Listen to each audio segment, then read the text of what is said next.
Hello. Today we're going to talk about author's purpose. This is our we will statement. Let me read that for you. It says, we will explain the author's purpose and message within a text. I will identify the author's purpose for a variety of recently read text and given text so that I can understand why an author wrote a piece. Guys, we do author's purpose for fiction and nonfiction because authors always have an intent when they write something, whether it is a fiction book or a nonfiction book, or maybe a magazine article, or what we like to read on the internet these days. So any type of media always has a purpose behind it. And so it's really important for you to be able to understand that and identify those details. So author's purpose is the main reason he or she has for writing this selection. And there's several different things that are purposes an author can have. One of them is to persuade. The author is trying to convince the reader to do something or to agree with him or her. Here's an example of that type of text. My grandma should win Orange County's best pie contest. Her pie is the best in the world. She makes it from scratch with fresh cherries.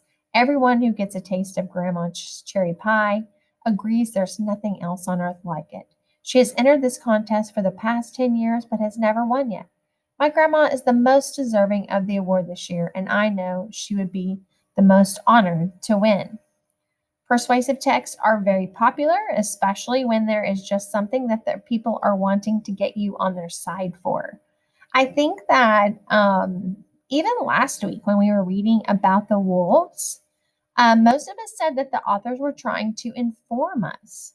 But really, guys, let's think about that. We were able to read both of those texts that were both about wolves in the same place, Yellowstone, but they were both from very differing opinions. So really, they were informing you and giving you information, but they wanted you to see it from their perspective. So if you were from one author's perspective, you wanted wolves in Yellowstone National Park. But if you were from the other author's perspective, you did not.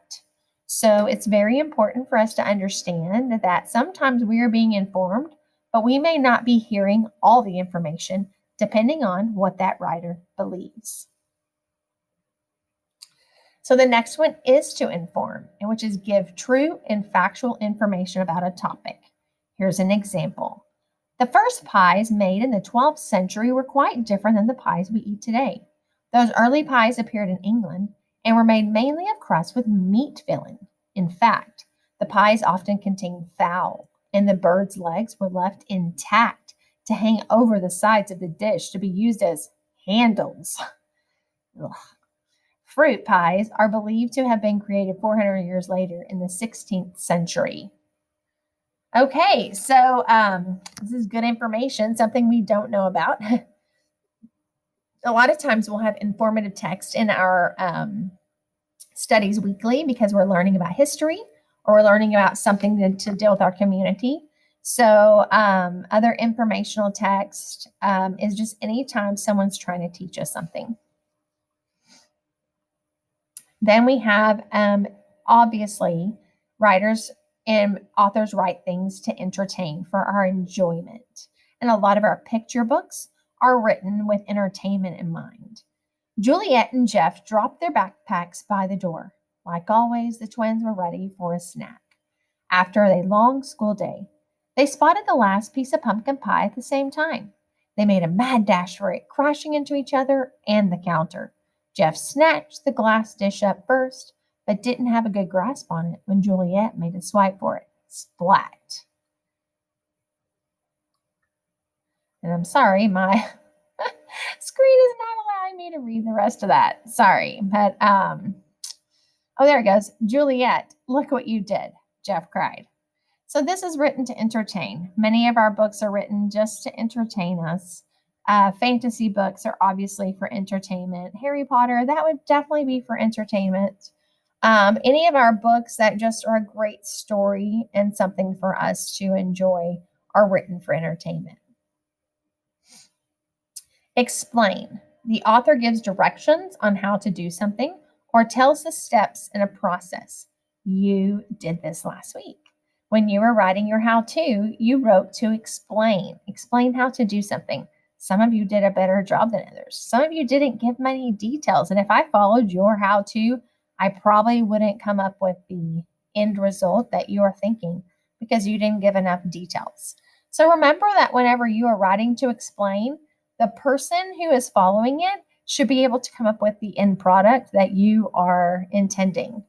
Follow these steps to make a truly terrific tasting pie. First, chill the dough for at least an hour. After the dough has been chilled, roll it out flat with a rolling pin. Do not overhandle the dough. Transfer it to your pie dish. Press the dough gently against the dish. Trim the dough so that 1 inch is hanging over the sides of the dish. Tuck this rim under itself to create a thick rim. Finally, bake the crust in a preheated oven for about 10 to 12 minutes. Notice how this explanation gives plenty of details, and it's not so much that it's too detailed, but it's enough to where that we can come up with the end product. Describe. The author's use of descriptive words, often involving the 5 senses and many details, tell about the topic. As soon as I opened the door and stepped into Aunt Maybelle's house, the aroma of warm blueberries rushed forward to greet me. I followed the scent into the kitchen, where my gaze fell upon a blueberry pie with a beautiful, perfectly golden lattice crust. Aunt Maybelle proudly handed me a slice of her divine creation. I sunk my teeth into the flaky crust and warm, soft blueberries. Ah, it was heaven in my mouth. Wow, I can almost see that and taste it. What a great description. Okay, so what we have here is a chart that kind of gives you some definitions that we just went over and then some examples of the types of literature that go with each one. This is going to be part of your assignment today, and then you are going to use this to help you identify the author's purpose for the different selections that I have you read. All right, let's get started.